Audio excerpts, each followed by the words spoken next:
Early on Tuesday, Israeli ground soldiers entered southern Lebanon, launching a major offensive against Hezbollah militants and creating a new front in the country's year-long conflict with its foes, who are supported by Iran.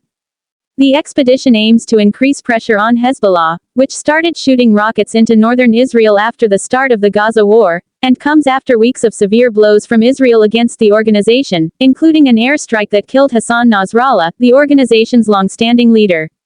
The previous ground conflict between Israel and Hezbollah lasted for a month in 2006. In a succinct statement, the Israeli military announced that it had started conducting limited, localized, and targeted ground raids against southern Lebanon locations of Hezbollah. Israeli communities in northern Israel are immediately threatened by these targets, which are situated in villages near the border, the statement stated.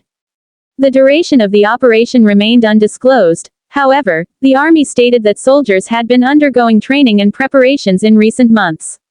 Israel has said that it will keep hitting the group until it is deemed safe for Israelis who have been displaced from border communities to return to their homes.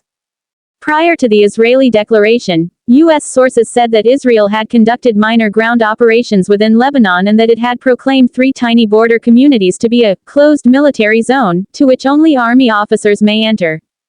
There were no reports of direct combat between terrorists from Hezbollah and Israeli forces. However, Israeli artillery forces continued to bombard southern Lebanon targets into the evening, and Beirut was filled with the sounds of airstrikes. Soon after Israel ordered people to evacuate 3 buildings, smoke emerged from the heavily Hezbollah-populated southern districts of the capital.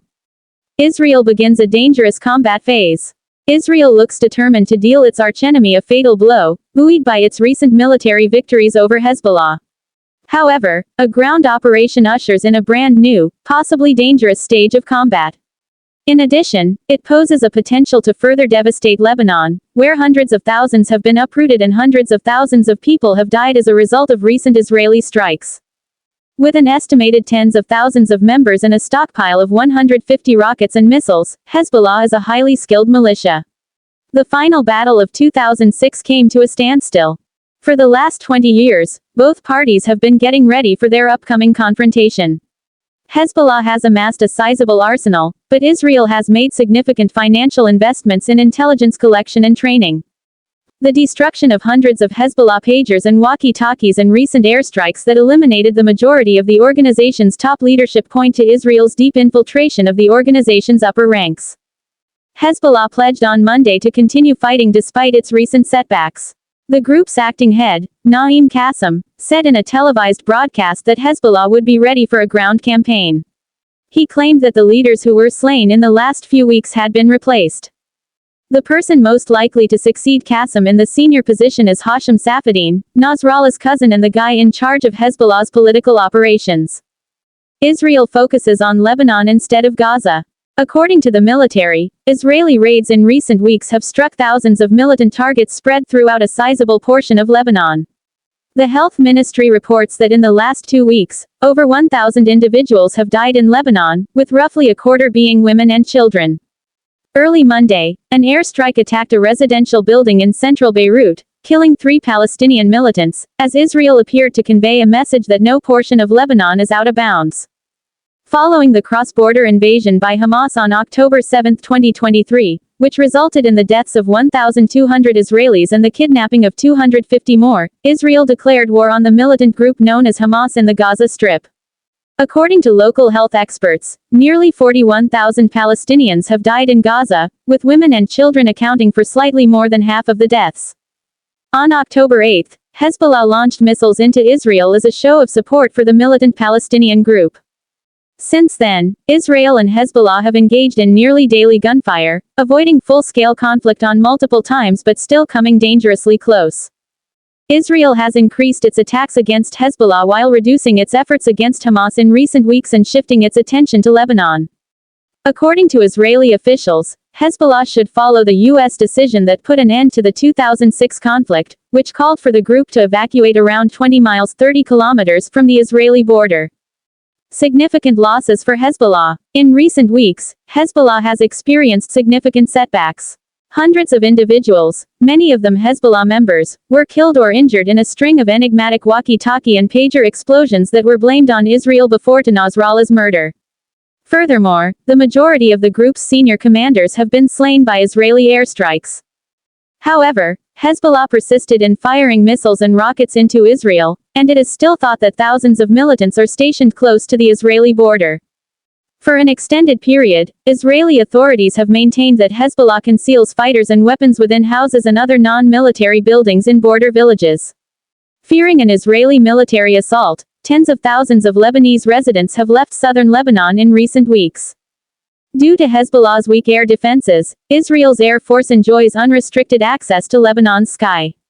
However, a ground campaign will be far more difficult because Hezbollah fighters are accustomed to the area and are hidden and ingrained in the local people.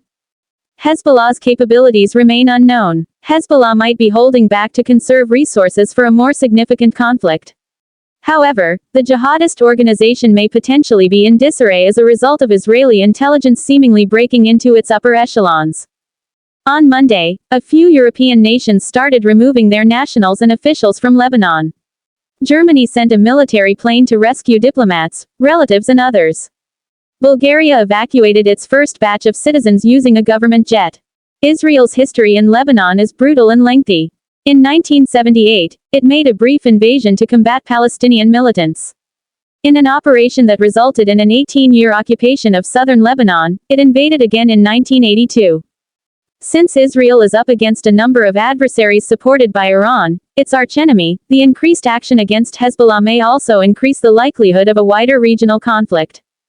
After a string of missile strikes, Israel launched an airstrike on the Houthi group in Yemen.